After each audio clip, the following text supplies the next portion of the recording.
अतुलित बलधामं हेमशैलाभदेहं धनुजवन कृशानुं ज्ञानिनामग्रगण्यं सकलगुणनिधानं वानराणामधीशं रघुपतिप्रियभक्तं वातजातं नमामि।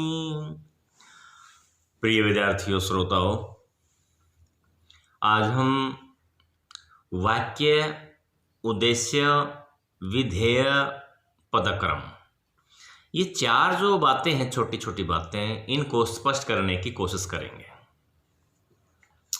सबसे पहले वाक्य किसे कहते हैं? प्रिय विद्यार्थियों, ये बात अपने मस्तिष्क में अंकित कर लें आप कि वाक्य भाषा की सबसे छोटी इकाई होती है। पहली बात तो कि भाषा की सबसे छोटी इकाई को वाक्य कहते हैं। इसमें एक बात और जोड़ लें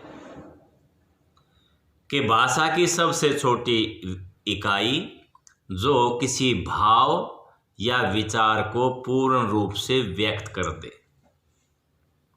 इसमें तीन बातें हैं। एक तो भाषा की सबसे छोटी इकाई होगी वाक्य, एक वो भाव को या विचार को पूर्ण रूप से व्यक्त करेगी, ऐसी इकाई है वो, उसे हम वाक्य कहते हैं। भाव को या विचार को पूर्ण रूप से व्यक्त कर दे और भाषा की सबसे छोटी इकाई को हम वाक्य कहते हैं। अब वाक्य में दो बातें होती हैं, एक तो उद्देश्य और एक विधेय। अब कई बच्चों की ये बात समझ में नहीं आती कि उद्देश्य क्या होता है, विधेय क्या होता है। अब देखिए, उद्देश्य किसे कहते हैं? वाक्य में जिसके विषय में कुछ कहा जाए उसे हम उद्देश्य कहते हैं। दोबारा फिर सुन लिए कि वाक्य में जिसके विषय में कुछ कहा जाए उसे हम उद्देश्य कहते हैं। जैसे राम वन जा रहे हैं। अब ये किसके बारे में कहा जा रहा है? राम के बारे में। अब राम उद्देश्य हो गया। मोटी सी भाषा में यो समझ ले आप कि कर्ता जो होता है ना, कर्ता, उसको उद्देश्य कहते हैं, कर्ता को उद्देश्य कहते हैं। अब राम के बारे में हम कह रहे हैं कि वो वन जा रहे हैं, राम वन जा रहे हैं, ये तो उद्देश्य हो गया।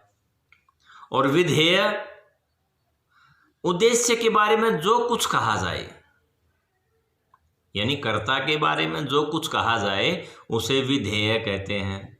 भाई वन जा रहे हैं, राम वन जा रहे हैं। अब राम के बारे में क्या कहा जा रहा है कि वे वन जा रहे हैं। ये वन जा रहे हैं, ये विधेय हो गया। उद्देश्य और विधेय, यानी उद्देश्य कर्ता होता है और विधेय क्रिया होती है, यूं समझ लो बस। अब उद्देश्य विस्तार और विधेय विस्तार। अब कर्ता का विस्तार करते हैं। विस्तार का मतलब कर्ता के बारे में और भी जानकारी देते हैं। क्या जानकारी? भाई दशरथ पुत्र राम वन जा रहे हैं। एक बात तो हमने कही कि राम वन जा रहे हैं, और राम का विस्तार कैसे कर दिया हमने? दशरथ पुत्र अयोध्यापति कौशल्यानंदन राम, हो गया ना विस्तार पूरा। वन जा रहे हैं। अब ये राम का विस्तार हो गया। दशरथ नंदन है, कौशल्यानंदन है, अयोध्यापति हैं। ये तो उद्देश्य विस्तार हो गया। और विधेय, विधेय क्रिया का विस्तार कैसे करें? हम जैसे हमारे बच्चे हर रोज सुबह सुबह पढ़ते हैं, हर रोज सुबह सुबह पढ़ते हैं। अब ये विधेय का विस्तार हो गया। पढ़ते हैं, एक तो ये बात करे सिद्धि कि पढ़ते हैं, बच्चे पढ़ते हैं। और एक कई हर रोज सुबह सुबह ध्यान से पढ़ते हैं। ये विधेय का विस्तार हो गया। अब वाक्य की परिभाषा आपके समझ में आ गई, उद्देश्य की और विधेय की, और उद्देश्य विस्तार भी और विधेय विस्तार भी। अब पदक्रम किसे कहते हैं? देखो, वर्णों का सार्थक समूह शब्द है और शब्द वाक्य में प्रयुक्त हो जाए वो पद कहलाता है। और पदक्रम क्या होता है कि व्याकरण के नियम के अनुसार कर्ता कर्म क्रिया इनको कर्मानुसार रखना, यानी पहले कर्ता, उसके बाद कर्म और उसके बाद क्रिया को लिखना पदक्रम कहलाता है। यानी नियम के अनुसार कर्ता कर्म क्रिया को लिखना ये पदक्रम कहलाता है। यानी हिंदी की व्याकरण का ये नियम है कि वाक्य में पहले तो हम कर्ता कि जैसे राम,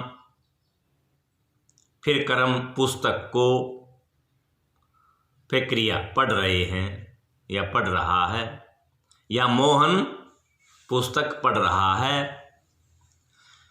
इस प्रकार कर्ता कर्म क्रिया इस प्रकार रखना ये पदक्रम कहलाता है। अब पदक्रम में गलतियां करते हैं बच्चे कई बार। भाई लिख रहा है लेख राम, ये गलत हो जाता है। पहले राम फिर लेख लिख रहा है, यानी पहले कर्ता फिर कर्म फिर क्रिया। अच्छा, कर्म कई बार कारक कई इकट्ठे हो जाते हैं तो उसमें ध्यान दें, कर्म सबसे बाद में लिखो आप, फिर गलती नहीं करोगे। जैसे मोहन अपनी कॉपी में पेन के द्वारा लेख लिख रहा है। अब लेख जो कर्म है ना सबसे बाद में लिया हमने, क्रिया से पहले और बाकी कारकों के बाद में, और बाकी कारक कर्म से पहले आ जाते हैं लगभग प्राय, ये नियम है। तो सभी बच्चे वाक्य की परिभाषा, उद्देश्य, विधेय और पदक्रम, ये 4 बातें, और 5वीं उद्देश्य विस्तार और विधेय विस्तार, इसका व्याकरण में अध्ययन करके इसको याद करें, आपको बड़ा लाभ होगा। और इस वीडियो को कम से कम 2 बार सुने, फिर आपकी ये बात समझ में आ जाएगी। सभी बच्चों को शुभकामनाएं। ओम वंदे मातरम।